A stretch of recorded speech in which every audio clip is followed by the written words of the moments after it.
వేస్తావు ఓటు? కాంగ్రెస్ కాంగ్రెస్ కు. నీకు పెన్షన్ ఎవరు ఇస్తున్నారు? అది ఎవడని టిఆర్ఎస్ వాళ్ళు పెన్షన్ ఇస్తున్నారు. 3 ఇళ్ళు కట్టించిండు, 3 జాగాలు కొని ఇచ్చిండు, పట్టాలు చేసి ఇచ్చిండు. పింఛన్ పూకుల పట్టాలు కాంగ్రెస్ పట్టాలు చేసి ఇచ్చిండు. 3 ఇళ్ళు ఈ బాడక పట్టాలు చేసి ఇచ్చిందా?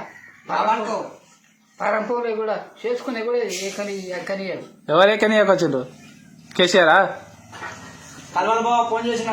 హాయ్ ఫ్రెండ్స్, మా టుడే టుమారో యూట్యూబ్ ఛానల్ చూస్తున్నందుకు చాలా థ్యాంక్స్. మరిన్ని లేటెస్ట్ వీడియోస్ కోసం వెంటనే సబ్స్క్రైబ్ చేయండి. అలాగే ఈ బెల్ ని కూడా రింగ్ చేసేయండి. మా నోటిఫికేషన్స్ అన్ని మీ మొబైల్లో వస్తాయి. అలాగే మా వీడియోస్ మీకు నచ్చితే లైక్ చేయండి, షేర్ చేయండి, నచ్చకపోతే కామెంట్ చేయండి.